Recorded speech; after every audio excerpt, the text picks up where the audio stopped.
and constitute a flagrant violation of international law.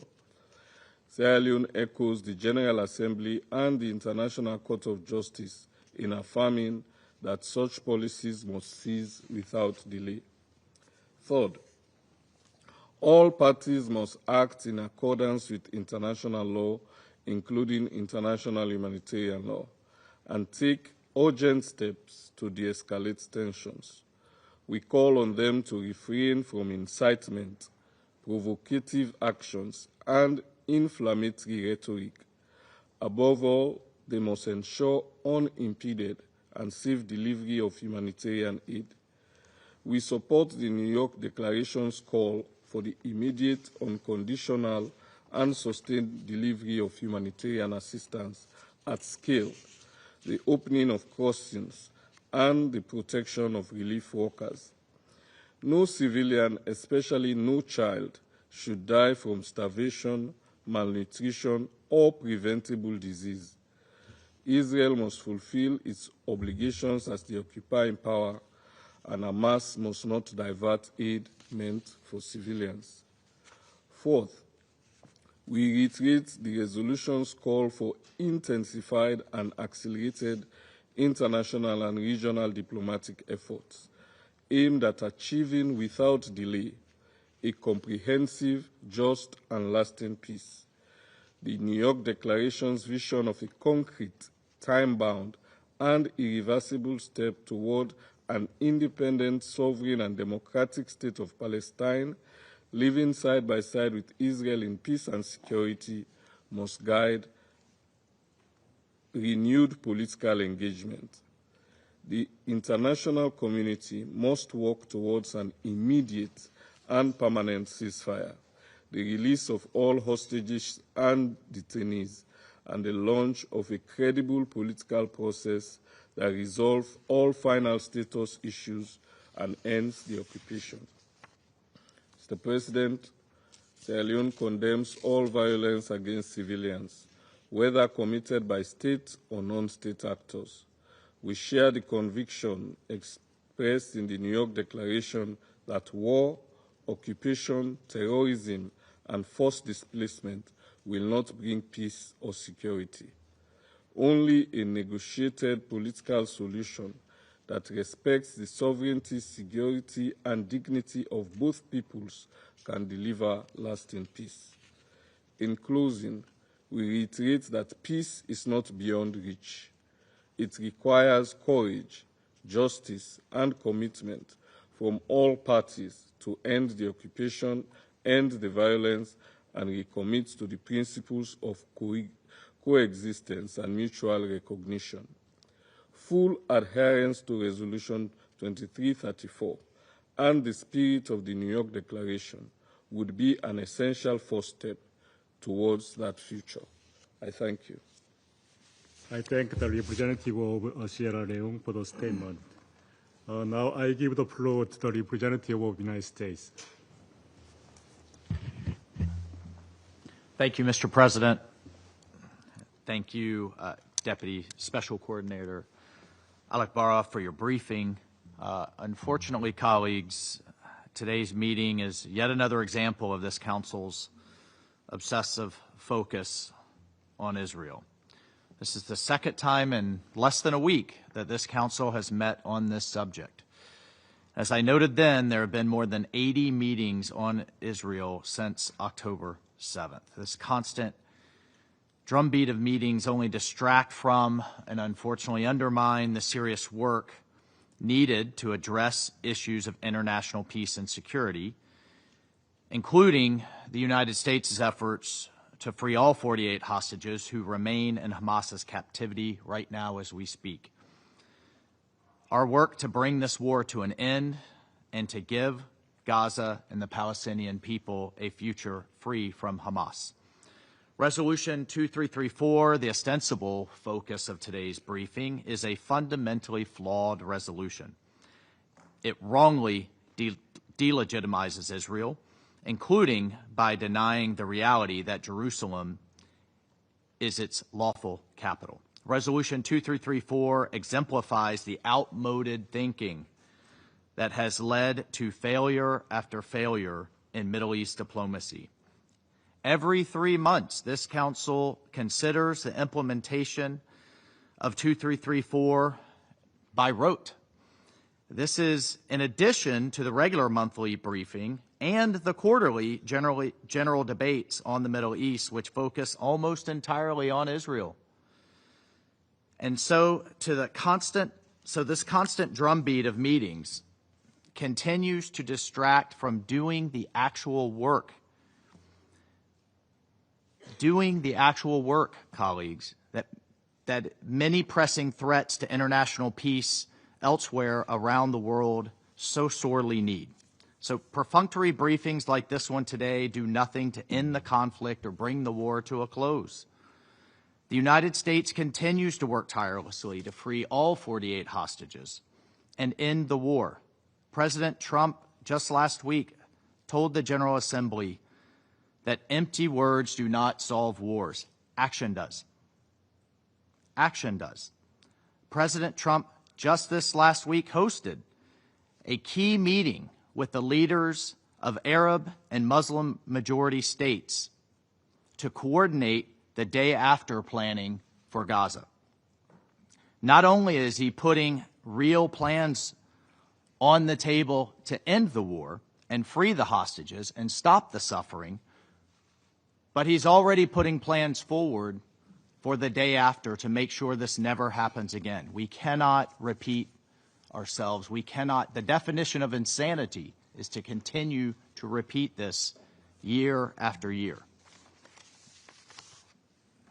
Colleagues, if we want to end the war, we need to place accountability where it belongs, with the terrorist organization known as Hamas. The United Nations has yet to designate Hamas as a terrorist organization, even as it holds 48 hostages in horrific conditions, which will include, by the way, the remains of 2 American citizens, Itachin and Omar Nutra.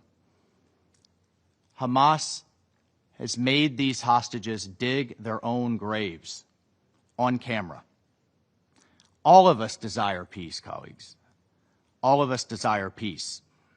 But we should be united by one message for Hamas: release the hostages now and end this war. Hamas bears absolute responsibility for the ongoing war in Gaza. Hamas began a war on October 7, 2023, with a massacre of innocent people, including women, children, and the elderly. Unfortunately, while Israel has accepted the negotiators' proposals, Hamas has repeatedly rejected these reasonable offers to make peace. Now, as if to encourage continued conflict, members of this body rewarded Hamas for its horrible atrocities, including October 7th, by unilaterally recognizing a Palestinian state. Hamas sees actions like that as winning, and as a win for them, and as a reward for their horrific actions. So rather than reward Hamas, this Council and all member states should pressure it to end the bloodshed, disarm, and give the people of Gaza a chance for a peaceful life. It is time to stop repeating this failed approach.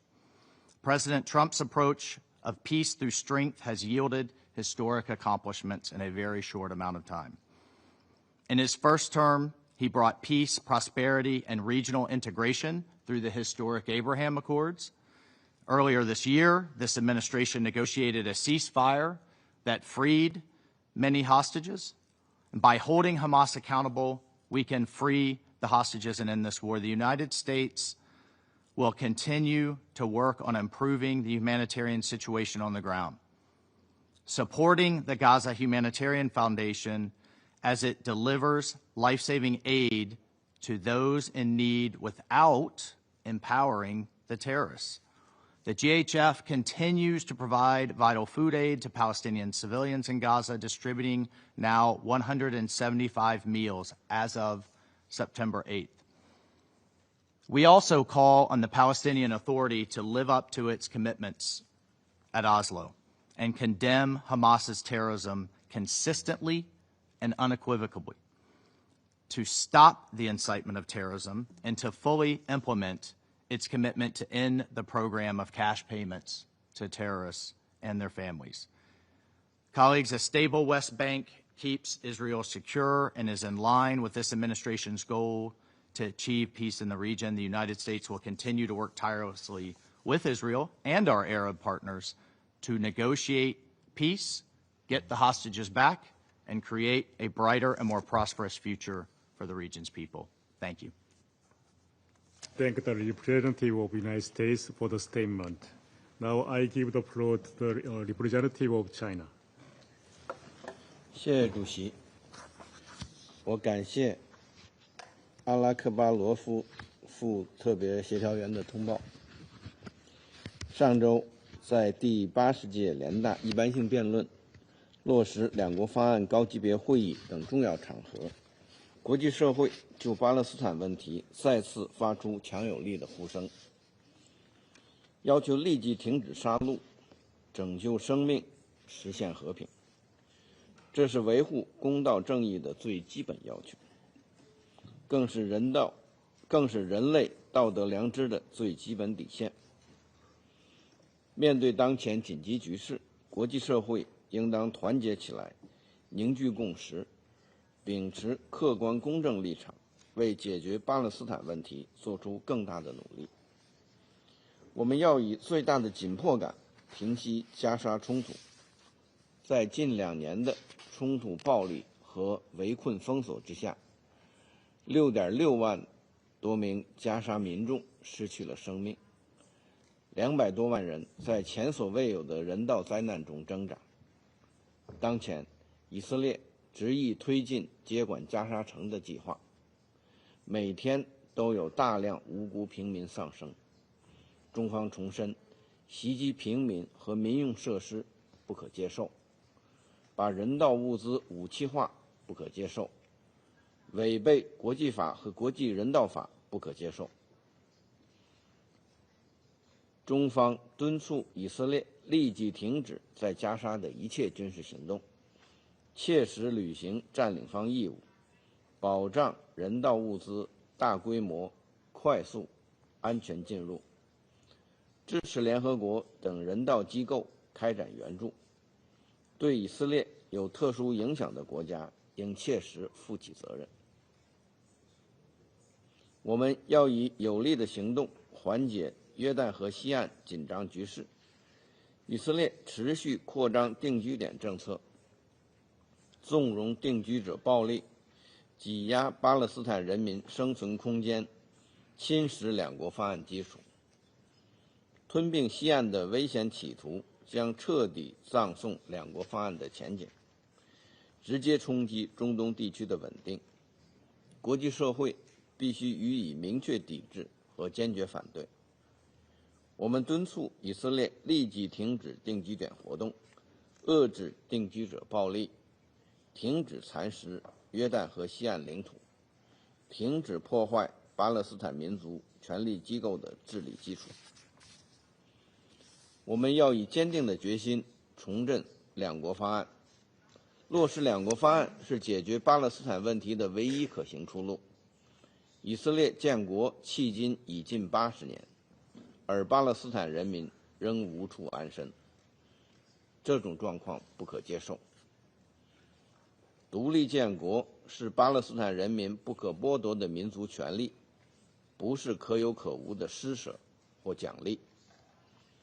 加沙和西岸都是巴勒斯坦人民的家园，是巴勒斯坦领土的组成部分，不能成为国际政治的牺牲品。任何战后治理和重建安排都应当尊重巴勒斯坦人民的意愿，维护巴勒斯坦民族的正当权利。近期一些西方国家宣布承认巴勒斯坦国，国际社会应当延续积极势头，共同反对破坏两国方案基础的单边行动，寻求推进两国方案的切实可行路径，并支持巴勒斯坦成为联合国正式会员国。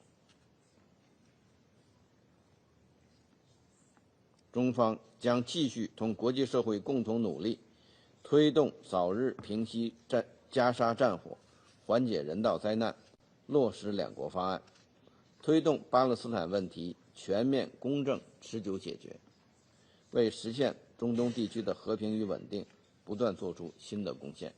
谢谢主席。Representative of China for the statement. Now I give the floor to representative of United Kingdom. Deputy Special Coordinator Alec Barov for his briefing. I'll make 3 points. First, the United Kingdom reaffirms that a two-state solution remains the only viable path to peace and security for both Israelis and Palestinians. That is why, last week, the UK formally recognised the State of Palestine. As my Foreign Secretary said, this decision reflects a grave urgency. The two-state solution is under threat from relentless violence, deepening humanitarian catastrophe, and political obstruction. In the West Bank, the Israeli government continues its stranglehold on the Palestinian economy, further destabilizing the Palestinian Authority. So we urge Israel to release withheld clearance revenues, restore correspondent banking relationships, and facilitate shekel transfers from Palestinian banks. We also repeat our calls on Israel to halt the expansion of illegal settlements, including the E1 plans, and act decisively against extremist settler violence. Like others in this Council, we reiterate that Israeli annexation of the West Bank cannot be allowed to happen. Second, the humanitarian crisis in Gaza is intolerable. Civilians continue to face famine, destruction, and displacement on a scale that defies description. Since the 1st of September, 4 hospitals in northern Gaza have been forced to close, and clinics, including those of the Palestinian Medical Relief Society, continue to be struck by Israel. Israel must protect the healthcare sector in line with its obligations under international law. Last week, doctors who had worked in Gaza described to me the awful challenge of trying to save lives in conditions of destruction and with medical equipment and food withheld. So we continue to call on Israel to let in aid without restriction, including fully reopening the King Hussein Allenby Bridge. We also urge Israel to allow international media access to Gaza in line with the principles of press freedom. Third, as my Foreign Secretary said, recognition must be a spur, not a substitute, for urgent action. We desperately need a ceasefire, the release of all hostages, and a huge surge in humanitarian aid. The hostages and Palestinians in Gaza have known only death and misery for the past 2 years. We commend the tireless efforts of the US, Qatar, and Egypt to try to end this cycle of violence. The UK is ready to build on the positive momentum from last week's two-state solution conference and to play our part in securing a deal to provide a better future for Israel, Palestine, and the region. I thank you. I thank the representative of United Kingdom for the statement. And now I give the floor to representative of Somalia. Thank you, Mr. President. Allow me to begin by extending our gratitude to Mr. Alec Barov, Deputy Special Representative Coordinator, Resident Coordinator at the Office of the UN Special Coordinator for Middle East Peace Process, for his comprehensive and deeply troubling briefings on the implementation of the Security Council Resolution 2334. Nearly 10 years after its passage, the Council's requirements remain unmet and in several critical respects are being actively disregarded. The ongoing expansion of Israeli settlement constitutes a clear breach of international law and remains a central impediment to the peace process. Over the past year, Israeli planning authorities have advanced or approved almost 10,000 new housing units in the occupied West Bank, including East Jerusalem, and have proposed recognizing 22 additional settlement and outposts actions that deeply undermine the prospect of a viable and continuous Palestinian state. The resumption of a formal land registration in Area C, suspended since 1968, further entrenches settlement growth and increases the risk of unlawful sovereignty claims over occupied territories. Israel must stop the expansion of its illegal settlement on E1 zone.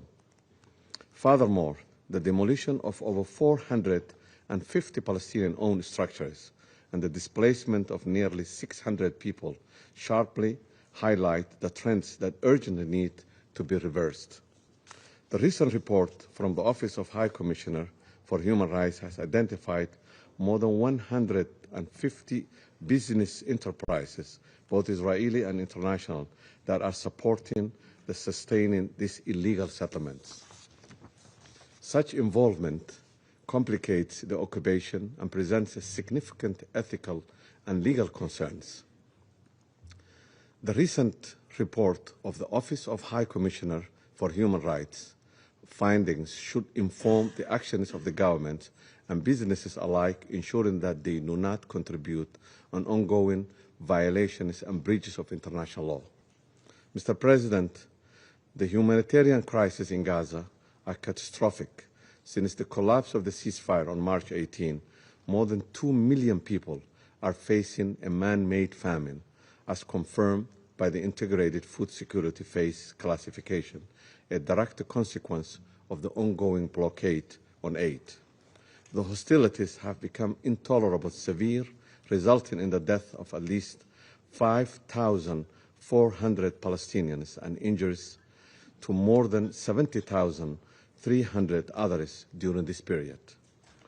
We pay solemn tribute to the United Nations personnel in Gaza, 323 of whom have lost their lives since October 7, including 43 in the last quarter alone, the highest toll of humanitarian workers in the UN history.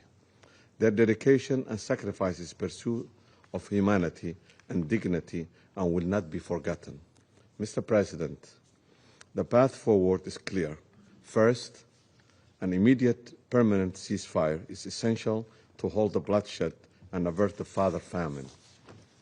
Somalia recognizes and appreciates the mediation effort led by Qatar, United States, and Egypt, and urges all parties and the broader international community to intensify efforts to achieve a sustained cessation of hostilities. Second, Israel must fulfill its obligation under international law and ensure the rapid and unembedded delivery of humanitarian and commercial goods into Gaza. Starvation of civilians as a method of warfare is strictly prohibited and represents a grave violation of international law. We also call for an immediate and unconditional release of all hostages and those arbitrarily detained. Third, Somalia underscores the necessity of reviving a credible, inclusive political process aimed at addressing the root cause and achieving a just and lasting peace. In that regard, our commitment to a sovereign and independent Palestinian state must be reaffirmed, and with Al-Quds al-Sharif as its capital, we welcome the recent declaration by an increasing number of states recognizing Palestine as a state, and we emphasize the importance of Palestine attaining full membership in the United Nations. The international community must act decisively to end the occupation and support Palestinian unity and governance, both of which are essential for a just and lasting peace. I thank you. Thank the representative of Somalia for the statement. Now I give the floor to the representative of Denmark. Let me also thank Deputy Special Coordinator Alak Barov for his briefing. Mr. President, 1 week ago, world leaders convened for the high-level conference on the two-state solution. The vast majority reaffirmed their unwavering support for the lasting peace and the two-state solution. In the midst of this dark chapter in the Israeli-Palestinian conflict, we saw a glimpse of hope, of momentum that we must dare to build on. This is why the Foreign Minister of Denmark announced last week that the keys to recognition of a Palestinian state will no longer lie in the hands of the Israeli government. The Palestinians themselves must become masters of their own destiny. Denmark welcomes the commitments made by President Abbas regarding democratic reform and condemnation of Hamas, confirming that they can have no role in Gaza. It's crucial that we seize this momentum to move forward on these commitments towards a viable and democratic Palestinian state. However, the two-state solution is at a critical junction. It's challenged by Israel's direct opposition to its realization, by the expansion of illegal settlements, and by threats to annex the West Bank and Gaza. Since our last briefing in June, Israel has approved the E1 settlement plan, a plan that will, if implemented, gravely undermine the two-state solution. Denmark strongly condemns this decision and urges Israel to halt any such attempt. We continue to see new expansions of settlements, widespread settler violence, forced displacement of local communities, and demolition orders of Palestinian-owned structures, including in East Jerusalem. Denmark's position is clear. We firmly condemn all of these actions and policies. Israeli settlements are a clear violation of international law, and they make it virtually impossible to form a connected and viable land for a future Palestinian state. Mr. President, there must also be concerted efforts to support the Palestinian Authority and its commitment to reform. Denmark remains greatly concerned by the PA's deteriorating financial situation. We have recently joined the Emergency Coalition for Palestine and have allocated approximately $8 million in additional support. We have also been at the forefront of EU support for capacity building and reform of the Palestinian authorities. We call on Israel to urgently release the withheld tax revenues it collects on behalf of the Palestinian Authority and to renew the bank agreement. Mr. President, next week, we are marking a devastating anniversary. We will never forget the brutal terror attack by Hamas on 7 October 2023. Just little over a week ago, another attack at the Allenby crossing, which we strongly condemn. But there can be no justification for terrorism, nor for the despicable maltreatment of the hostages. We have consistently stressed that Israel's response must be exercised in compliance with international law, including international humanitarian law, and we are now seeing that Israel's actions go far beyond self-defense. A man-made famine is unfolding. Denmark is deeply concerned by the catastrophic humanitarian situation in Gaza, and it's deeply troubling that we now see reports of reduced, not improved, humanitarian access. We urge the government of Israel to provide authorization for international NGOs' operations in the APT. They should not be forced to leave at a time when their services are needed more than ever. Mr. President, in closing, despite opposition and cynicism, last week provided new hope for a peaceful future for Israelis and Palestinians. For years, weapons and violence have spoken. Now is the time to implement the Resolution 2334 and for international law to prevail. Denmark remains committed to playing our part. I thank you. I thank the representative of Denmark for the statement. Now I give the floor to representative of Guyana. Mr. President, I thank Deputy Special Coordinator Ramriz Alakbarov for presenting the report of the Secretary General on the implementation of Security Council Resolution 2334. It is deeply alarming that Israel not only fails to comply with the provisions of the resolution, but also continues to take active steps that directly violate its provisions.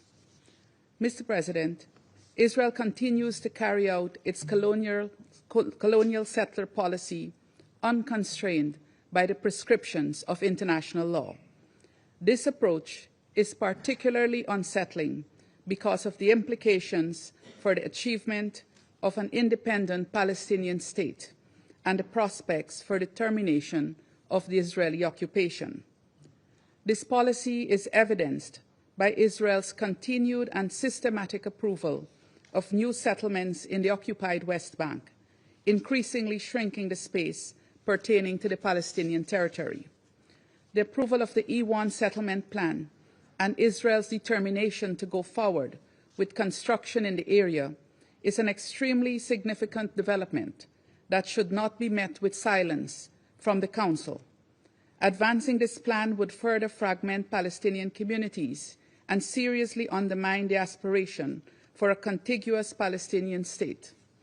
Israel itself has declared that the Palestinian state is being, and I quote, erased not by slogans but by deeds, end quote. The response to this daring declaration by the occupying power and all other illegalities in the occupied Palestinian territory must be met with strong, decisive, and strategic action. Guyana therefore calls on fellow Council members to uphold the collective obligation to ensure that Israel complies fully with Resolution 2334. Israel's colonial settler policy is further evidenced by the settler attacks on Palestinians in the occupied West Bank, including East Jerusalem. Settlers also vandalize public infrastructure, including water networks and healthcare facilities. These acts are carried out under the watchful eyes of the Israeli security forces, who do nothing to stop them, but are quick to react by assaulting Palestinians who resist the unjust and illegal actions of settlers. Mr. President, a year has elapsed since the General Assembly issued its demand to Israel to end its occupation of the Palestinian territory, pursuant to the advisory opinion of the International Court of Justice. Guyana calls on Israel to relinquish the path of obstinacy and defiance in response to the loud calls of the international community, including the United Nations, for compliance with international law. We further call on Israel to cease all settlement activities and annexation plans, both for the occupied West Bank, including East Jerusalem, and for the Gaza Strip. Mr. President, Guyana is deeply disturbed by Israel's intransigence in persisting with its genocide of Palestinians in Gaza. As my President said to the General Assembly last week, what we are witnessing is not warfare, but mass extermination, carried out systematically and amounting to a war crime. The paralysis of the Security Council cannot persist, as this will be to the further detriment of the Palestinian nation. We therefore call for a consensus approach that involves action by all member states pursuant to Resolution 2334 to ensure that they do not in any way contribute to the implementation and perpetuation of Israel's settler colonial policies and practices. This approach must also involve urgent action by all member states to halt the ongoing genocide against the Palestinian people. Mr. President, colleagues, it is baffling that the government of a people who have been the subject of discrimination and exclusion of the worst kind less than 100 years ago can now be the perpetrators of the same crime against another people, this time in full view of the world. Instead of changing the course of history, sadly, the occupying power has chosen to repeat it. But we, the international community, must ensure that the rule of international law prevails, not because enough of us hope that it will prevail, but because enough of us exercise the political will for it to prevail. As always, Guyana is prepared to support Council action to this end. I conclude by reiterating the following appeals. First, Guyana stresses the need for an immediate, unconditional, and permanent ceasefire in Gaza, for the cessation of Israeli settlement policies and practices in the occupied West Bank, including East Jerusalem, and for the cessation of violence against Palestinian civilians in the occupied West Bank. Second, Guyana urges that steps be taken to rapidly improve the humanitarian situation in Gaza. We call on the Israeli authorities to allow humanitarian access in all parts of the Strip to lift restrictions on the types of supplies allowed in and to allow the UN and humanitarian partners to fully resume their operations. The situation of famine in Gaza can and must be reversed. Third, we call for the immediate and unconditional release of all hostages who continue to be held in Gaza by Hamas and other armed groups. Likewise, we call for the release of Palestinian civilians, including children, who are detained in Israeli prisons without charge. Mr. President, Guyana remains unwavering in its support to the Palestinian cause and the implementation of the two-state solution. We remain ready to work with the Council and the wider UN towards this end and are particularly encouraged by the many demonstrations of solidarity with the Palestinian people during High Level Week.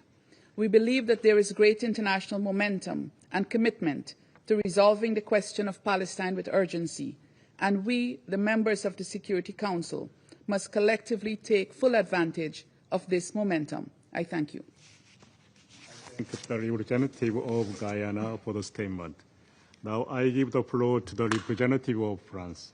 Merci, Monsieur le Président. Monsieur le Président, je remercie Monsieur le coordonnateur spécial adjoint pour le processus de paix au Moyen-Orient, Monsieur Ramiz Alakbarov, pour son exposé. La question israélo-palestinienne est au cœur des tensions de la région depuis des décennies, et il est du devoir de ce Conseil de la traiter sans relâche. Dans une semaine, nous commémorerons le sinistre anniversaire des 2 ans des attaques terroristes commises par le Hamas le 7 octobre 2023 et des prises d'otages qui s'en sont suivies.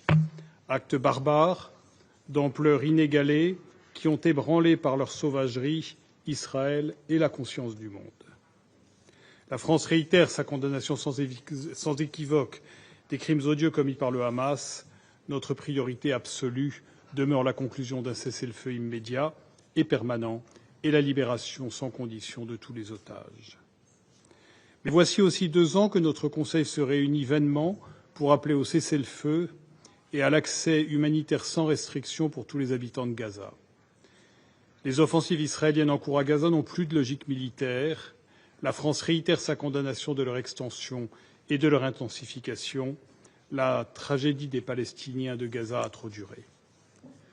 Cette guerre destructrice ne doit pas nous faire oublier les dangereuses dynamiques à l'œuvre en Cisjordanie. À cet égard, je souhaiterais rappeler 3 points d'attention majeurs pour la France. Tout d'abord, la validation par Israël du projet de colonie E1 à l'est de Jérusalem. Ce projet couperait la Cisjordanie en 2 et porterait gravement atteinte à la solution à 2 États. La France appelle Israël à y renoncer de toute urgence. Deuxièmement, les multiplications des attaques de colons israéliens contre des Palestiniens dans un climat d'impunité totale. La France appelle Israël à mettre immédiatement fin à ces violences et à protéger les civils palestiniens. Troisièmement, l'intensification des démolitions par Israël d'infrastructures publiques essentielles. Elle contribue également à cette dynamique délétère, comme cette école, détruite en août dans le nord de la Cisjordanie. Elle avait été financée par l'Agence française pour le développement en lien avec l'Union européenne, et la France demande des explications à Israël sur cette démolition. Ces dynamiques, alimentées par un vote de la Knesset et les propos inacceptables de ministres israéliens appelant à l'annexion de la Cisjordanie, sont dangereuses à double titre. Elles constituent une violation flagrante du droit international. Elles vont à l'encontre de l'intérêt d'Israël, compromettant sa sécurité de long terme et éloignant toute perspective de coexistence pacifique entre Israéliens et Palestiniens, mais aussi toute perspective de paix régionale, menaçant les accords de paix existants et à venir entre Israël et ses voisins. La France continuera de s'opposer fermement à toute forme d'annexion des territoires palestiniens, qui constitue une ligne rouge pour la communauté internationale. La France est pleinement mobilisée aux côtés de ses partenaires européens pour accroître la pression sur Israël afin de mettre fin à la colonisation et à toutes les violences qu'elle suscite.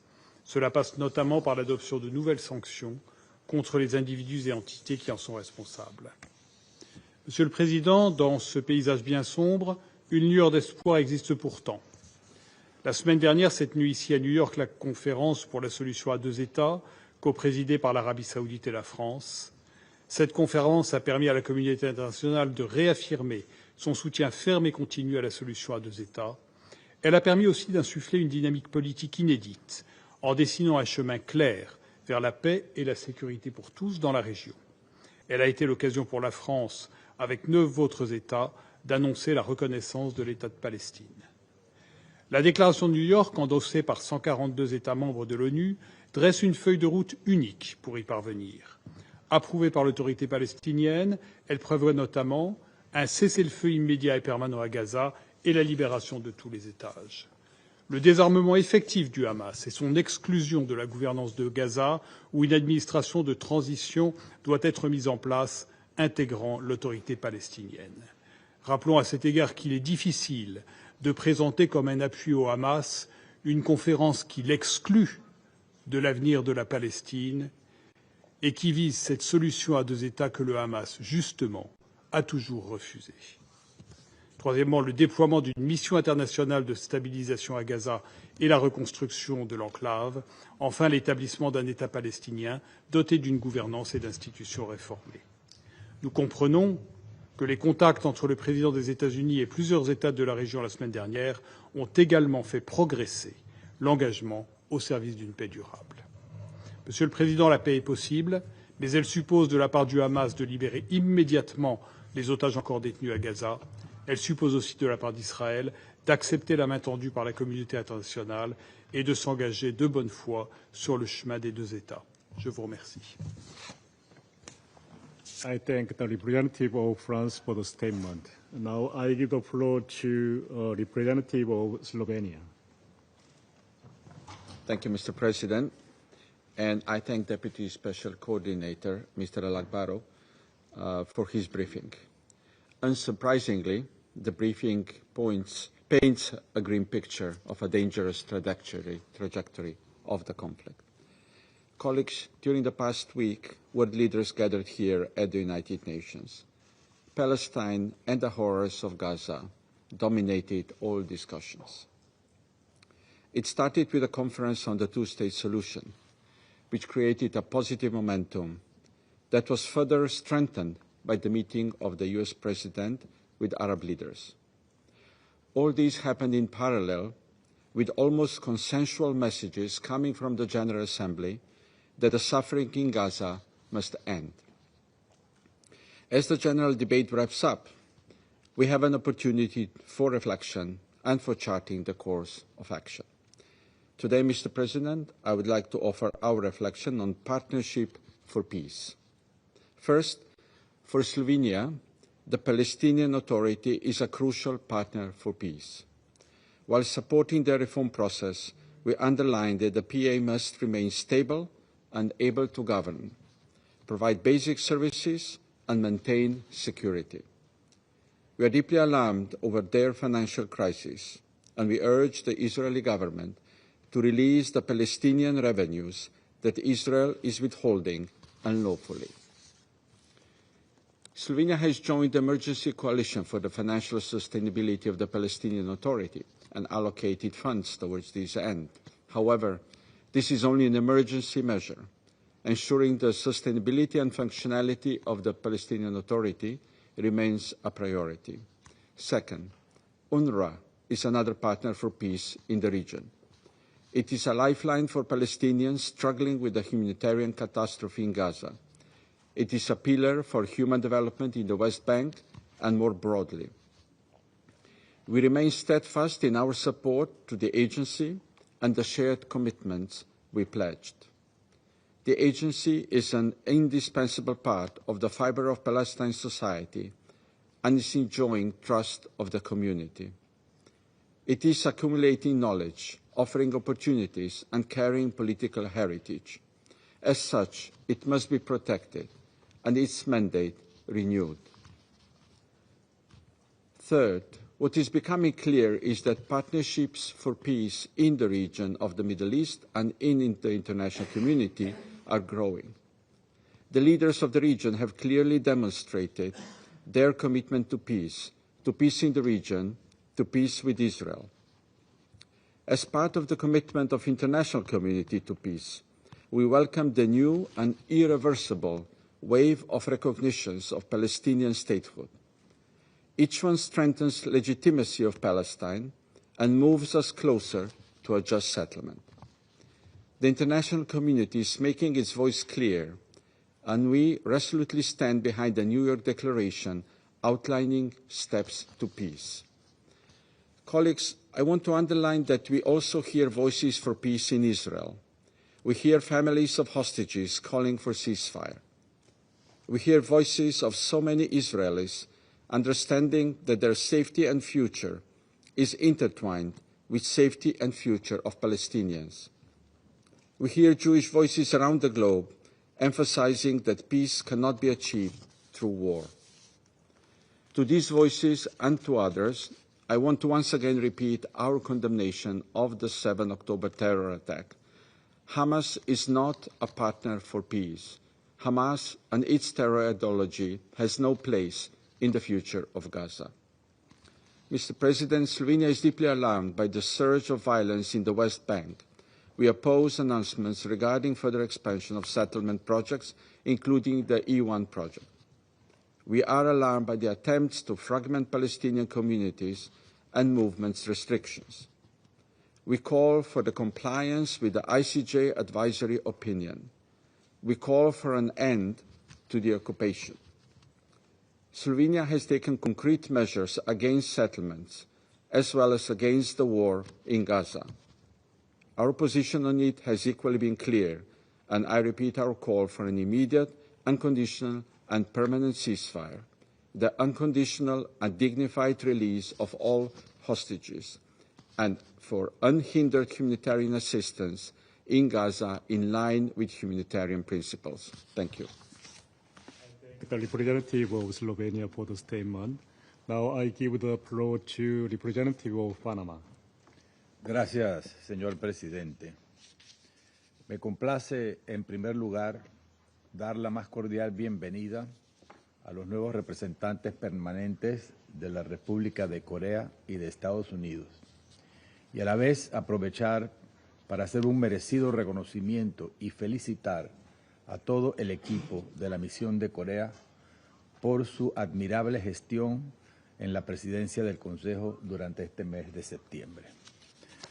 Panamá agradece al señor Alakbarov, coordinador especial adjunto para el proceso de paz del Oriente Medio, por su presentación, cuyo sombrío contenido no debe ni puede sorprendernos. De igual manera, saludamos a la presencia de las delegaciones de Israel y el Estado Observador de Palestina, que nos distinguen con su participación.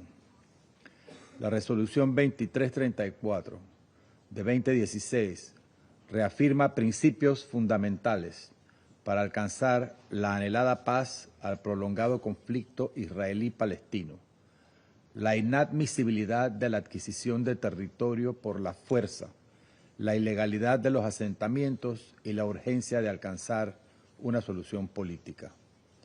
9 años después, desde su adopción, se advierte justamente lo contrario: la consolidación de hechos consumados sobre el terreno, la expansión y el agravamiento de la violencia. La consecuencia es un conflicto estancado en la lógica y opción belicista, que solo ha sembrado resentimientos que han cosechado extremismos y violencia cada vez más trágica.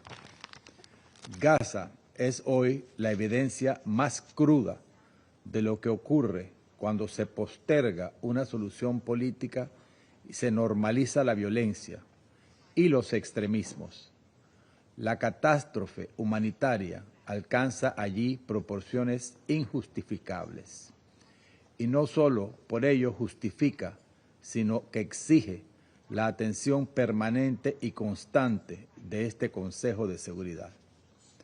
En la última semana, más de 350 palestinos han perdido la vida y cerca de 1.500 han resultado heridos.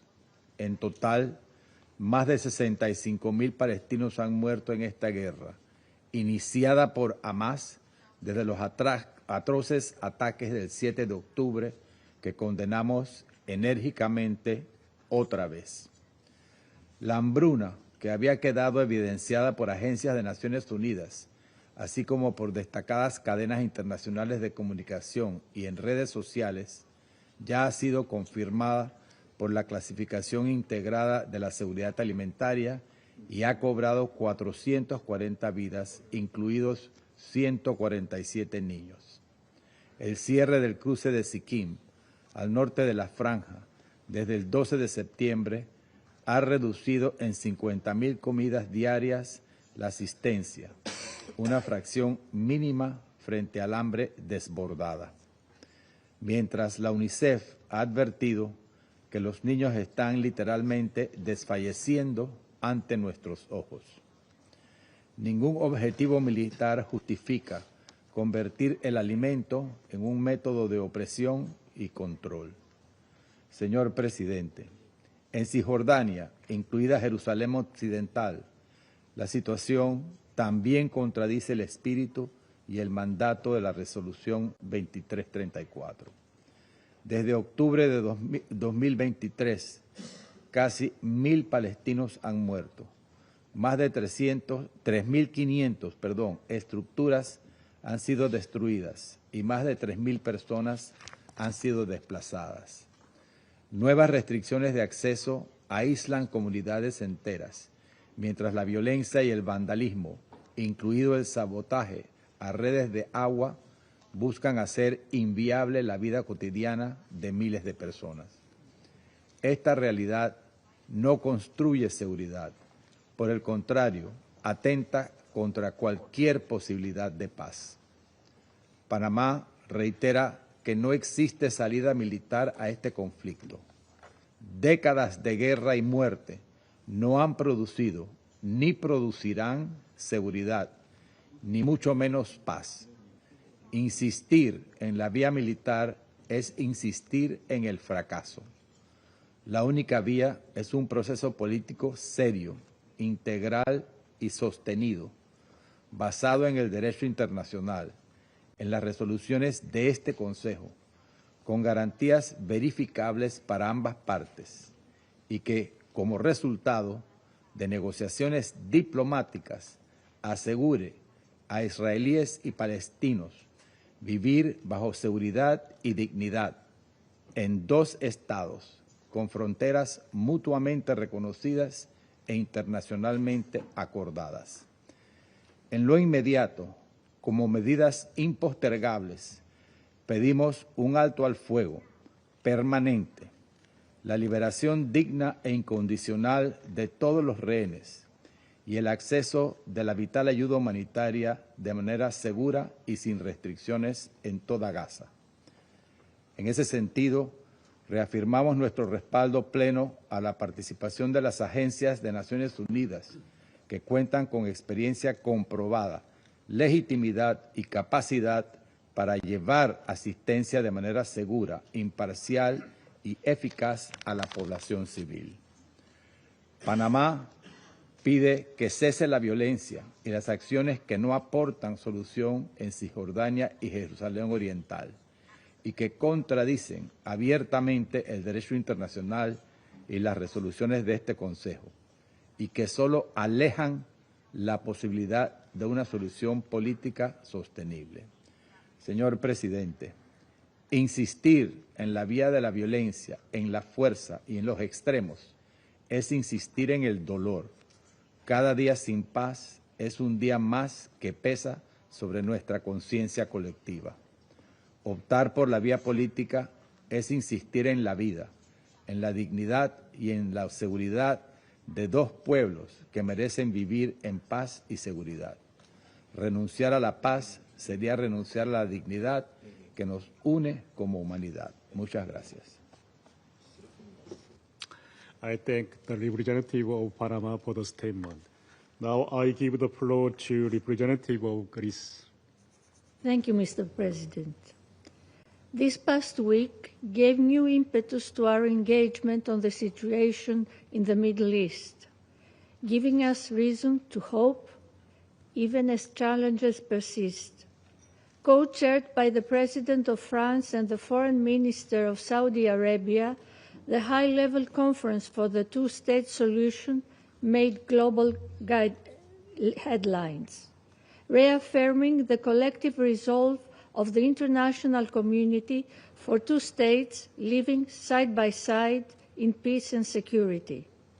We welcomed the clear and unequivocal statement of the President of the Palestinian Authority condemning the terrorism of Hamas, and we were encouraged by the expressed Palestinian resolve to assure that Hamas will have no role in the governance of Gaza in the day after. Against this backdrop, we believe the path charted by the New York Declaration must be explored and implemented thoroughly. Of course, challenges remain grave. Recent settlement expansion and settler violence in the West Bank, including against Christian communities, is a cause for equally grave alarm and further impair the prospects for peace. They need to stop now.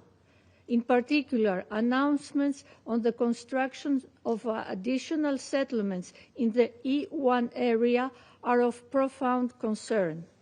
Such plans, were they to be realized, would further undermine the prospect of a two-state solution. Mr. President, the humanitarian situation remains grave in Gaza. Many world leaders took the floor to decry the profound humanitarian suffering, reminding us all that the world is watching. The civilian population of the Gaza Strip has endured conditions unsustainable and deeply concerning. Meanwhile, the expansion of military operations in Gaza City has led to further displacement, risking to worsen an already dire humanitarian crisis. In particular, the plight of children underscores the urgent need to guarantee safe, unhindered, and sustained humanitarian access at scale. As my Prime Minister has underlined, the most urgent priority now is to stop the unnecessary killing and ensure a large-scale and sustainable delivery of humanitarian aid to Gaza. Safe access to food, water, shelter, clothing, and medicines must be guaranteed, while international humanitarian law must be respected. Initiatives such as the Jordanian Air Corridor and the Cyprus-led Amalthea Maritime Initiative should be further strengthened in this regard. Mr. President, colleagues, at the same time, hostages remain in the hands of Hamas. We do not forget them. We do not forget the atrocious 7th of October.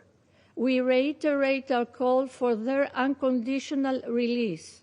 They must be freed without delay. Despite this bleak reality, we are encouraged by recent and ongoing efforts to chart a path forward, one that would allow for the release of all hostages and the cessation of hostilities, as well as ensuring the long-term security, dignity, and prosperity of the peoples of Gaza who must stay in their land. We welcome the leadership and initiative demonstrated by the U.S. President this past week and look forward to the next steps.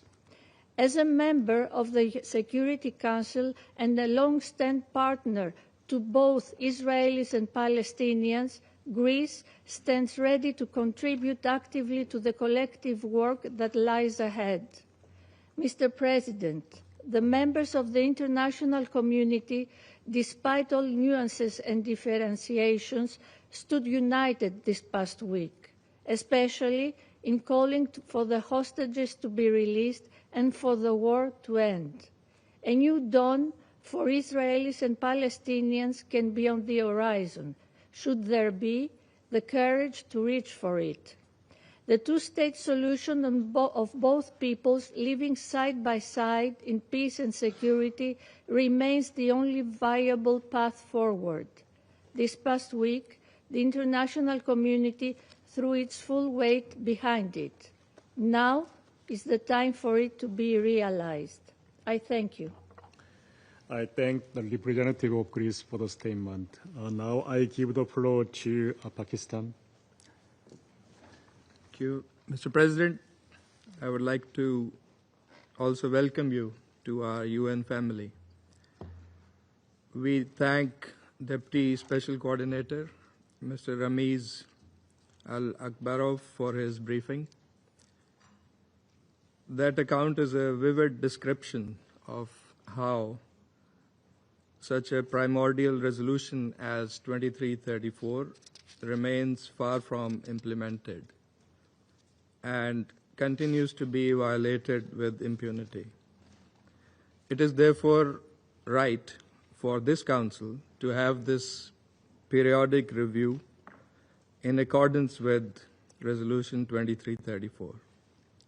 President, this Council meets at the close of the high-level week of the 80th General Assembly session, where an overwhelming number of world leaders stressed one overriding imperative: to end the war in Gaza and to achieve a just and lasting peace in Palestine and the region. The message from the Assembly was clear, and it must be heard clearly in this chamber also. Mr. President, for over 2 years, the Council has been seized with the unbearable tragedy unfolding in Gaza and the rest of the Palestinian territory. Yet, with every passing day, the suffering deepens. As our Prime Minister said last week, the plight of the Palestinian people is one of the most heart-wrenching tragedies of our times. More than 66,000 Palestinians have been killed, the vast majority of women and children. Gaza is not only being bombed from the sky, its people are being starved on the ground. Homes, schools, and hospitals have been reduced to rubble. The expansion of military operations in Gaza City is a catastrophe before our eyes, risking the forced displacement of nearly 1 million people who have no safe refuge left. In the West Bank, the picture is equally alarming. Systematic military operations, illegal settlements, and forced displacement are extinguishing the very prospect of a two-state solution. The E1 settlement plan is a direct assault on the two-state framework, threatening to sever East Jerusalem from Palestinian areas and dismantle the contiguity of the West Bank. Such policies are not only unjust, they are unlawful. They violate international law and Security Council resolutions, including Resolution 2334, which declared settlements illegal and demanded an immediate halt. Yet, instead of compliance, we see defiance and acceleration of the settlement activity, as also we heard in the briefing this morning. If the Council cannot enforce its own decisions, its credibility will be in jeopardy. Mr. President, there are nonetheless glimmers of hope. Pakistan welcomes the two-state solution conference, co-chaired by France and Saudi Arabia, and the recent recognitions of the State of Palestine by several member states. These are principled steps representing a positive momentum which must be matched by substance. We value the initiative of President Donald Trump working with 8 Arab and OIC countries to advance peace through concrete measures. As a participant in this consultation process, Pakistan will closely engage and play a constructive role in promoting consensus. Our aim is to ensure that these efforts contribute meaningfully to alleviating the suffering of the Palestinian people and to achieving a just, comprehensive, and lasting peace consistent with UN resolutions and international legitimacy, leading to Palestinian statehood. Ensuring full ownership of the Palestinians and the Palestinian Authority will be vital for any process. We therefore call for, first, an immediate, unconditional, and permanent ceasefire to halt the carnage in Gaza. Second, the lifting of the blockade and unimpeded humanitarian access alongside the release of hostages and Palestinian prisoners. Third, a categorical end to forced displacement and settlement activity while upholding the right of return of refugees under international law. A firm no to any designs for annexation either in Gaza or the West Bank. Fourth, practical, time-bound measures to ensure the full implementation of Resolution 2334 and to preserve the viability of the two-state solution. Fifth, the urgent launch of a credible, irreversible political process leading to a sovereign, contiguous, and viable state of Palestine based on the pre-1967 borders with Al-Quds, Al-Sharif as its capital. President, the people of Palestine cannot wait. The cause of peace and the credibility of this council depends on what we do in this moment. Pakistan will continue to stand with the people of Palestine and to work with council members and other partners towards a just and lasting peace for all in the region. I thank you. I thank the representative of Pakistan for the statement. Now I give the floor to the representative of Algeria. السيد الرئيس، بداية أتوجه بجزيل الشكر إلى السيد رامز الأكبروف نائب المنسق الخاص لعملية السلام في الشرق الأوسط على إحاطته، إحاطة عرضت بوضوح لا لبس فيه مأساوية الواقع في الأرض الفلسطينية المحتلة، وكشفت عجز هذا المجلس عن ضمان تنفيذ القرار 2334 بما يفضح حالة الشلل التي تصيبه كلما تعلق الأمر بفرض الامتثال لقراراته بشأن القضية الفلسطينية حتى يوشك أن يفقد ما بقي من مصداقيته. السيد الرئيس، في غزة يتسع الجرح الفلسطيني كما تتسع الآلام والمآسي، آلام ومآس خلفها احتلال همجي لم يعدم وسيلة ذكرت في كتب الطغاة إلا أوقعها على الشعب الفلسطيني حتى صار الموت فيها أمنية ترجى لا هاجسا يخشى. يقتل الناس فيها في أطفالهم وفي آبائهم وفي أحبابهم وفي كل ما كان يوما رمزا للحياة، حيث صار الموت رفيق الإنسان، فالفلسطينيون يعيشون الموت لكنه موت بلا موت. الأرقام المروعة عن معاناة الغزيين تمتلئ بها التقارير، ولا ينكرها أو يشكك بها إلا من كان مشاركا في الجريمة.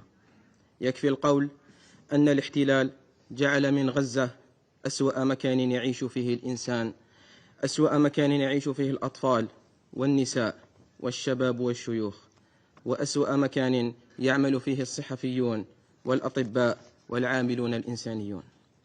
غزة اليوم بفعل آلة القتل والدمار الإسرائيلية هي أسوأ مكان يولد فيه إنسان على وجه الأرض، ومع ذلك يظل أهلها أوفياء لأرضهم متمسكين بها يواجهون القهر بالإصرار، لأنها غزة مدينة لا تشبه غيرها من المدن، أرض تتحدث لغة ولن يدركها ولن يفهمها المحتل. أما هذا المجلس المكلف بصون السلم والأمن الدوليين يجتمع المرة تلو الأخرى ليناقش الوضع بفلسطين المحتلة من دون أن يتمكن من اتخاذ قرار حازم، ليخرج بعدها بعار مضاعف: عار العجز عن وضع الحد للإبادة، عار العجز عن فرض وقف إطلاق النار، عار العجز عن مواجهة المجاعة وإدخال المساعدات وإغاثة الإنسان، عار العجز عن فرض احترام القانون الدولي.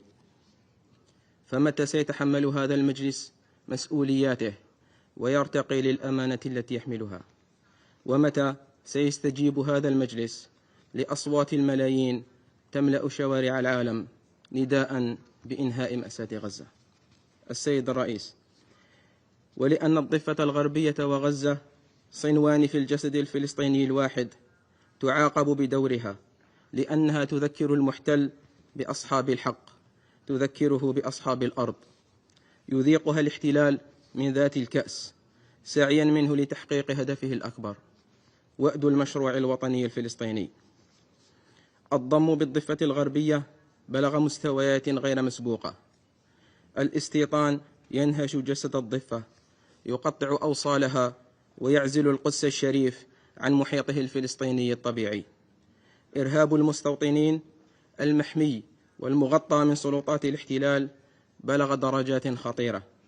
الأقصى الشريف يدنسه المستوطنون في كل حين، ويتبجح مسؤولو الاحتلال كل يوم بأنه لن تكون هناك دولة فلسطينية، لاهثين وراء سراب ووهم إسرائيل الكبرى، في تحد سافر للقانون الدولي وللقرارات الصادرة عن هذا المجلس. فإلى متى؟ إلى متى تبقى أفعال الاحتلال على الأرض تقابل بالتصريحات؟ وإلى متى يغض الطرف عن انتهاكاته؟ وإلى متى يظل القانون الدولي كلمات لا وقع لها عندما يكون المعني هو المحتل الإسرائيلي؟ أم أن البعض قد تعود على هذا الواقع البئيس وتعايش معه؟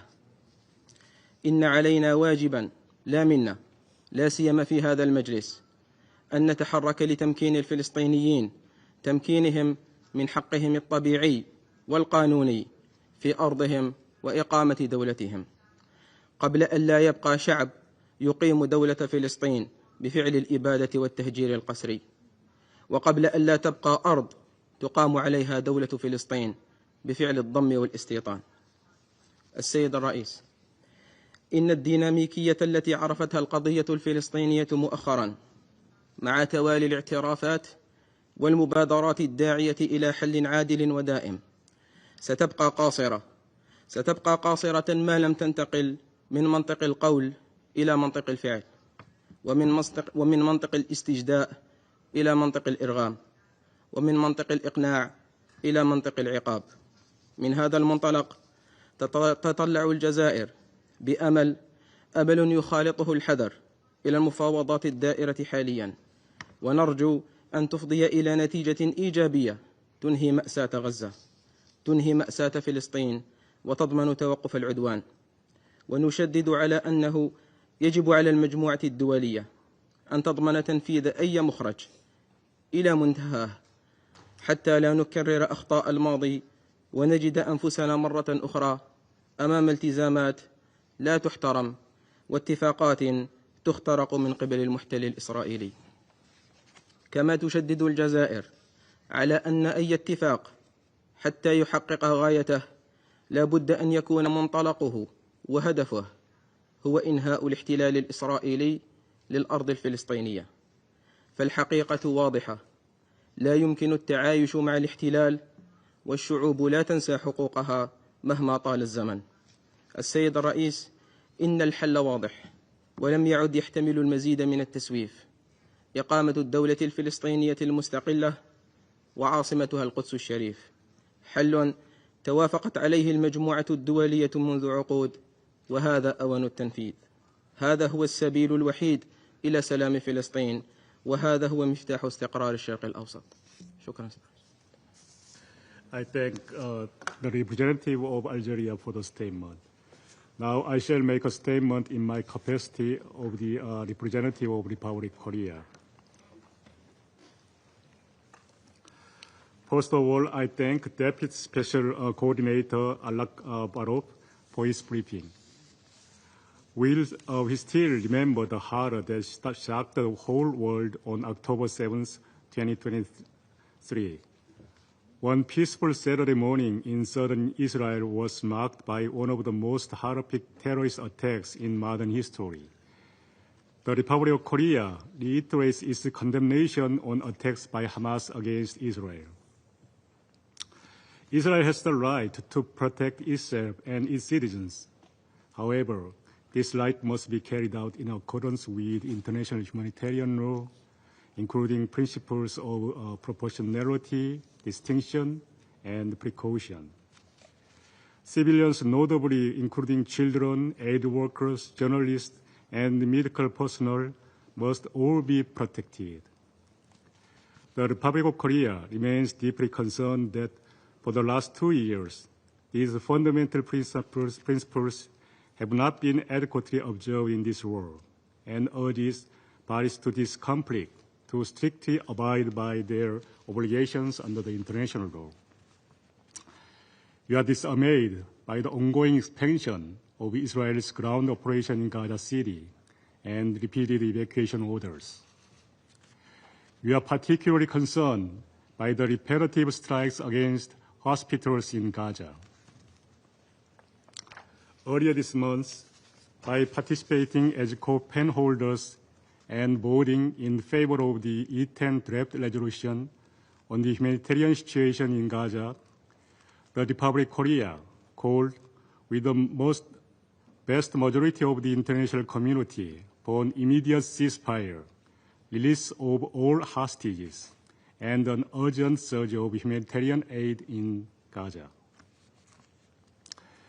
Despite the E10 initiative failing, we still remain hopeful that the negotiations can come closer to securing a ceasefire and the release of hostages through the selfless mediation effort by the U.S., Qatar, and Egypt.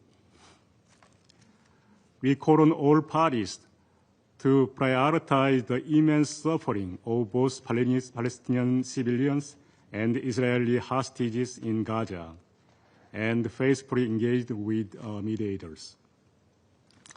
Turning to the worsening situation in the West Bank, the Republic of Korea reiterates its position as affirmed in Resolution 2334. The establishment of the settlement in the occupied Palestinian territory has no legal validity and constitute a flagrant violation under international law. We are also alarmed by the repetitive rhetoric made by Israel's senior officials, clearly rejecting the guiding vision of the two-state solution, the common aspirations shared by both regional countries and the overwhelming majority of the international community. The Republic of Korea reiterates its firm support for the two-state solution as the only viable path for genuine peace and security in the region. We note the Palestinian Authority's remark delivered last week at the General Assembly, reaffirming its commitment to the two-state solution and living side by side in peace with its neighbor. We call on Israel to do the same. Thus, we urge Israel, as provided in Resolution 2334, to cease all settlement activities in the occupied Palestinian territory and to divert its direction to peace and coexistence.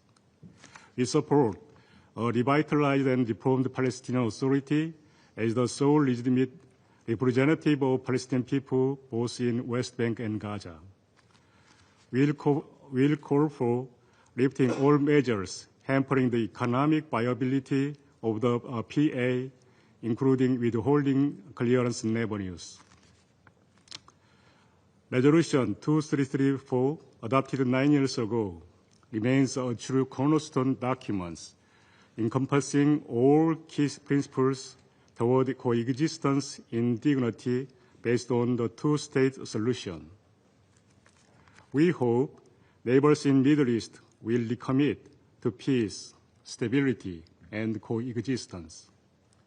Ending the war in Gaza will be certainly the meaningful step to achieve this goal. Thank you. I resume my function as President of the Council. The representative of the United States has asked for the floor to make a further statement. Thank you, Mr. President. Several colleagues made reference to a purported genocide. The United States notes these allegations are categorically false, baseless, and fuel anti-Semitic hate and violence around the world. Even more disturbingly, one member state today made an allusion to the Holocaust. The United States underscores the offensive nature of these comments, which distort history and are a disgrace to all those who perished in the Holocaust and to all of the victims of Hamas's October 7th attack, which was itself the worst massacre of Jews since the horrors of the Holocaust. Thank you. I thank the representative of the United States for the statement. I now give the floor to a permanent observer of the Observer State of Palestine. Thank you, Mr. President. Mr. President, I want to welcome you to the United Nations and to extend to you and to your delegation my commitment and the commitment of my delegation to continue the close cooperation between our two sides. As we say in Arabic, ahlan wa sahlan, welcome. I also want to express our gratitude for the briefing of Mr. Ramiz Al-Akbarov, Deputy Special Coordinator, for reporting on the quarterly report of the Secretary General as was determined in Resolution 2334. Of course, that resolution is related to the illegality of settlement activities by the occupying power in the occupied land of the State of Palestine. And we are grateful to the Secretary General for continuing his reporting on quarterly basis as has been required by him in the Resolution 2334. Mr. President, Palestine will not disappear, but every day, children, women, men, entire families disappear. Communities are uprooted. Neighborhoods are turned to dust. Lives are shattered. Land is grabbed. Homes are demolished. This is the dark reality of life in Palestine under Israel's illegal occupation. We have a duty to bring this suffering to an end, collective duty, and to do it in a way that leads to an end of the occupation and conflict once and for all, so our people never experience such pain and loss again, and all peoples can live in peace and security. We have been confronted as a nation with the denial of our rights, with an attempt that continues to this day to push us out of geography and history, to deny our existence, our belonging to the land, our rights as human beings and as a people. All peoples are endowed with a certain rights, known as inalienable rights, and our people are not less worthy and are not less entitled to them. The Palestinian people have a right to life, to liberty, to security, and to dignity. The reality our people continue to endure is one of death and devastation, dispossession and colonization, despair and displacement. But this reality is man-made. Let me repeat, it is man-made, occupation-made. It is neither their fate nor a fatality. It can be unmade. We hope and pray and work relentlessly for an end of the genocide today.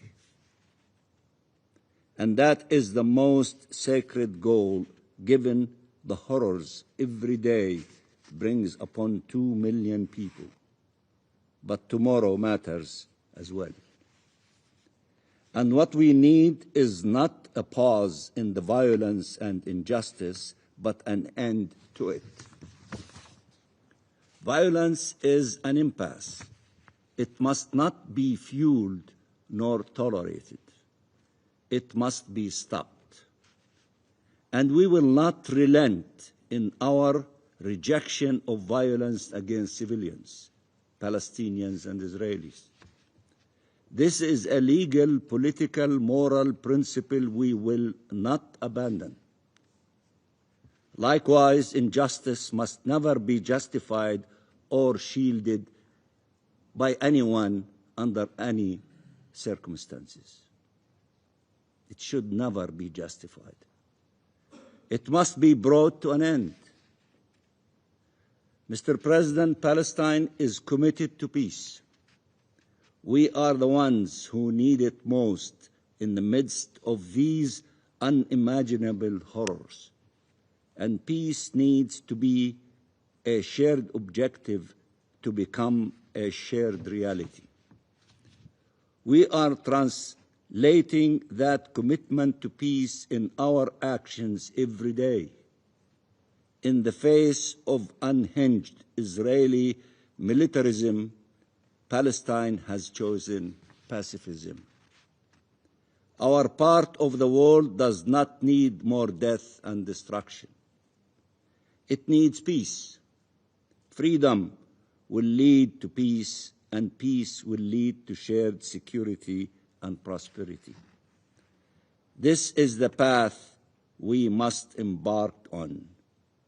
Had Resolution 2334 been implemented, had the ICJ advisory opinion on the illegality of the Israeli occupation of the West Bank, including East Jerusalem and the Gaza Strip, had been upheld, peace would be a reality today.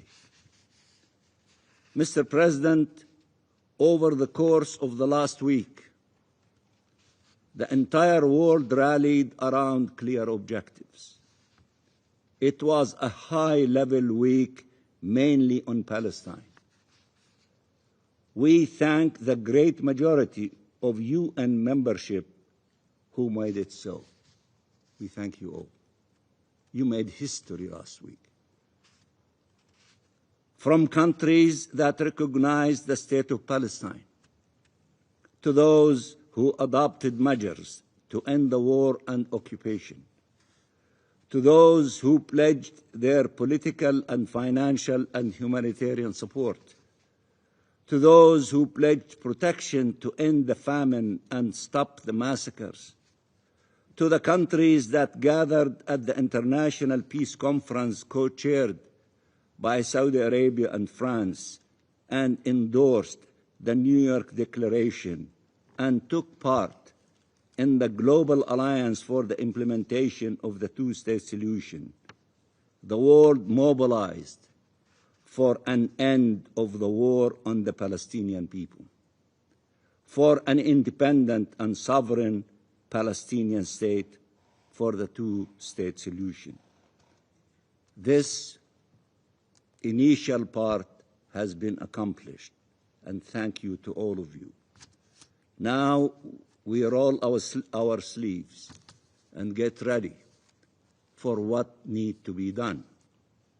We have a historic document, the New York Declaration and the Annex, and we have a leadership structure led by Saudi Arabia and France and 17 other important countries from all the continents, from the Arab nations, from the OIC, from Africa, from Asia, from the Europeans, from North and South America. We have the structure, we have the roadmap, we need the full implementation. And we have the 142 countries that endorsed it. We need to make it a reality. All of it in totality. All of it in totality, because it addresses all important and sensitive issues to all of us and to the two parties. So the time and the new journey for the implementation is just beginning. The world mobilized for peace. President Trump assembled leaders from the region to push for an end of the war and to advance peace, to stop the bloodshed, to release the hostages and prisoners, to end the famine, to bring peace. President Trump also expressed clear rejection of annexation, which we welcome. We reiterate Palestine's readiness to work with President Trump and the U.S. administration, with Saudi Arabia and regional actors, with European partners and the members of this distinguished Security Council, with the entire international community. We do not want to leave anyone behind that can contribute in a positive way for the accomplishment of the two-state solution. In the pursuit of these objectives, of the independence of the State of Palestine, the realization of the rights of our people, and just and lasting peace in our region. To work together for shared peace, shared security, and shared prosperity. The decisions we make today will determine the fate of the peoples of the region for generations to come and the face of the Middle East for decades. Let us not delay a single minute more in doing what is necessary for this just peace to replace the unbearable reality of today. We owe peace to those who have endured in their flesh the scourge of war. Let us not fail those who can still save. Thank you, Mr. President. I thank the permanent observer of the Observer State of Palestine for the statement. Now I give the floor to the representative of Israel. Thank you, Mr. President. First, I wish to extend my congratulations to you and to Ambassador Waltz and convey my best wishes for your success. I would like to thank Deputy Special Coordinator, Mr. Alakbarov, for his briefing. Mr. President, we have just come through a week of speeches, theater, and spectacle. Now it is a time to step away from the stage and face reality. Prime Minister Netanyahu, as we speak, is meeting President Trump in order to discuss regional issues with a clear mission to bring our hostages home and make sure that Hamas can never again threaten Israel or exploit the people of Gaza. Mr. President, despite threats from Hamas, more than 80% of Gaza City's population has moved south, while our forces continue to dismantle terrorist strongholds. Humanitarian aid efforts continue with the support of different agencies and NGOs. The Mawasi area can accommodate those coming from the north, and on average, 250 to 300 aid trucks are unloaded in Gaza each day. Council members, picture this. Men sit in the dark, machinery hums, sparks fly, steel pipes are cut and pieces are fitted together. They are not making furniture, they are not building machines, they are not shaping tools, they are building rockets. Weapons aimed at families, schools and cities. Dozens of parts, 2 already assembled, pointing toward an Israeli town, explosives ready to be packed. Imagine our forces that move in just in time, seizing the site and dismantling the rockets just minutes before they could be fired. Do you know where this happened? Do you know when? In Gaza? In Yemen? In Lebanon? No, not Gaza, not Yemen, not Lebanon. It happened in Judea and Samaria, just last week, in a village near Ramallah.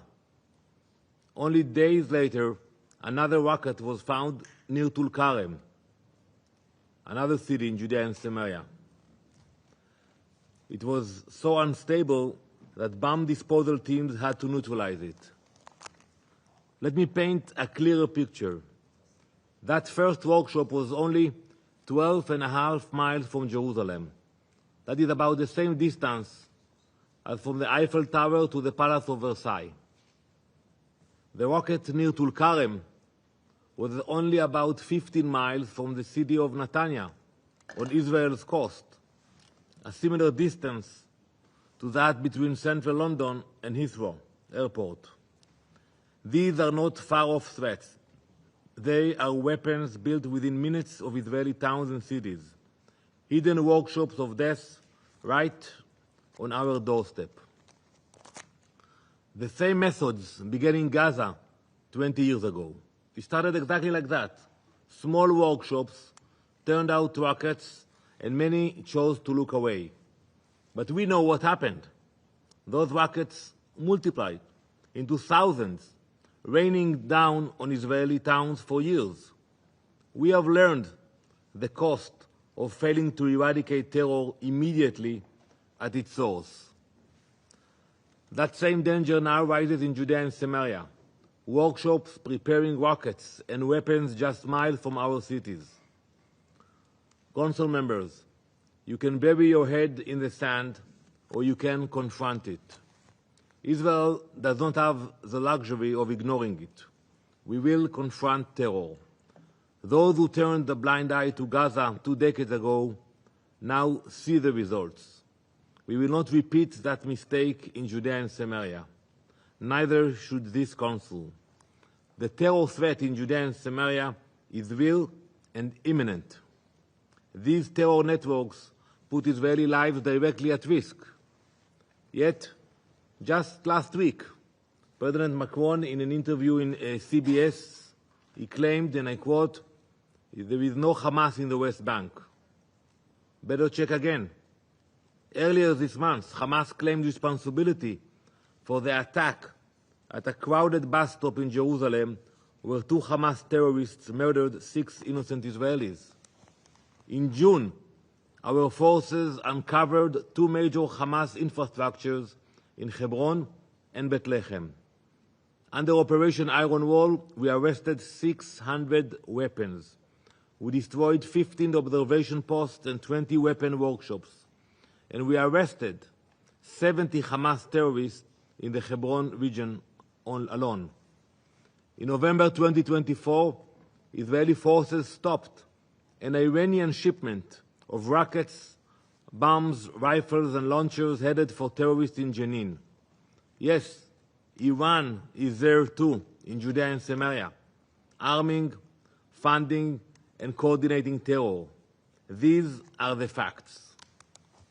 So to those who question whether there is Hamas terrorist activity in the West Bank that threatens our security, the answer is yes.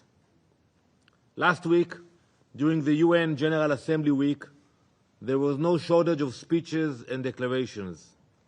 Some actors in the Middle East posed as peace brokers, while at the same time arming, training, and funding terrorists. Their hands are not clean. They fuel instability, not peace. You know, when you look in our tradition, the rabbis in the Midrash, Tehillim, on Psalm 11, they tell a story about a man, that's thousands of years ago. A man sets fire to a field, then rushes forward with water, pretending to be the savior. That is what we see today. Those who light the match, then step onto the stage to present themselves as peacemaker. Exactly the same. Hypocrisy, dressed as virtue. And what feeds that fire? The absence of leadership. The Palestinian Authority has not governed. It has not led. The Palestinian Authority has filled textbooks with hatred glorified violence in public squares, and incentivized terror through its pay-to-slay policy. Let me be clear about what this policy means. You heard it a lot, pay-to-slay. What exactly it means. For more than a decade, the Palestinian Authority has paid monthly stipends, not only to terrorists in prison, but also to their families and to the families of suicide bombers. The rule is simple. The more deadly the attack, the higher the payment. And yes, even the terrorists who carried out the October 7th massacre are eligible for payments. This is not social welfare. It is blood money. It rewards murder. It sustains terror. And it is not small. It is not one case or one incident. It's a policy. This policy consumes about 8% of the Palestinian Authority's entire budget. 8%. That is more than $300 million every year.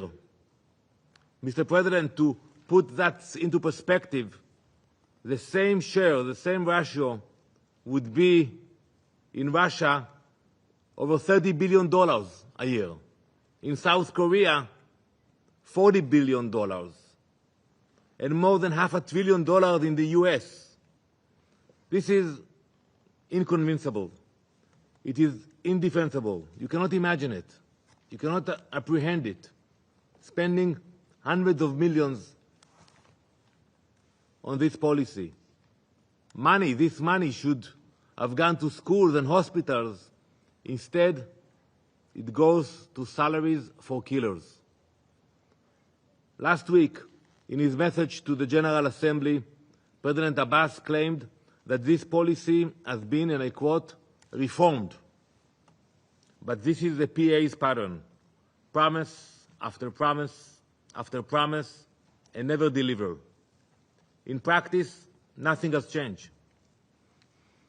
What is worse, speaking in Arabic to his own people, President Abbas promised exactly the opposite. He promised them nothing will change. In his own words, spoken recently in Arabic at a meeting of the Fatah Revolutionary Council, he said, and I quote, that's a direct quote, even if we have only 1 penny left, it is for the prisoners and martyrs. They must receive everything as it was in the past, and they are more precious than all of us. So I ask, which is the real Abbas? The one who speaks to this council, to the General Assembly, about reforms, or the one who tells his people in Arabic that every last penny will go to terrorists and their families? Enough with the lies. Stop the payments, not in words, but with actions. What is needed is real leadership. Leadership that does not avoid elections for almost 2 decades. Leadership that serves its people, not itself. Leadership brave enough to confront extremists. Leadership with moral clarity to end corruption and incitement. Leadership responsible enough to stop paying salaries to killers. Mr. President, while we take decisive action in Judea and Samaria to remove these threats, our operations in Gaza continue with the same determination to bring our hostages home. Israel fights on multiple fronts, but with a clear purpose. Our objectives are not complicated: to bring the hostages home and to eradicate Hamas. But peace will not come through speeches or declarations.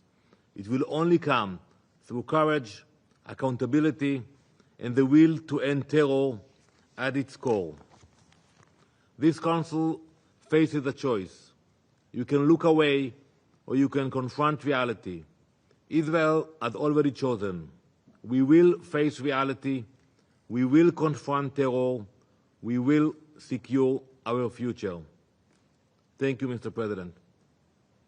Thank the representative of Israel for the statement. Okay, The permanent observer of the Observer State of Palestine has asked for the floor to make further statement. I give him the floor.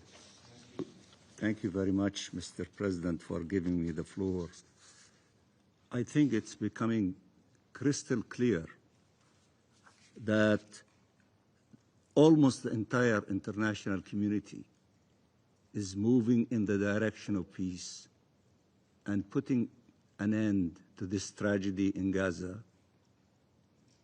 The Israeli leadership, not the representative in this room, but his boss, stated it clearly, setting the stage of moving the war to the West Bank, as if what we need is more wars.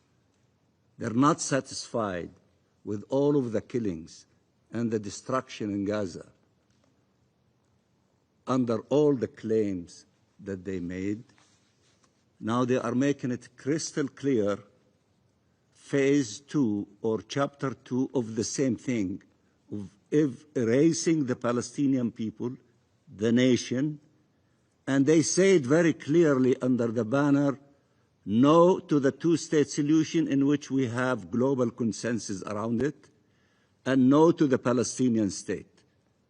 So this statement here and the one in the General Assembly Friday is the beginning of having more wars if the ceasefire to be forced on them by all of us, which might be the case in few days. They are setting the stage to go to chapter 2. We need to prevail, all of us, by giving peace a chance. We do not need to see the repetition of what happened against our people in the Gaza Strip to be in the West Bank. When will the Israeli leaders show leadership and move in the direction for peace? And you know the reason why his boss doesn't want peace? Because the moment they have ceasefire and beginning of peace in Israel, you know what will be the future of the Prime Minister, who is a wanted international criminal by the ICC. So the challenge for us, should we give peace a chance and to start the healing of all of these wounds and to give a political hope and horizon for the Palestinian people and the Israeli people and all the peoples in the Middle East? Or should we continue in this perpetual war forever? We have chosen peace. You have chosen peace. There is a party that is beating the drums to move it in the direction of the West Bank. And we should succeed in not allowing them to do so. Thank you, Mr. President. I thank the permanent observer of the Observer State of Palestine for the statement.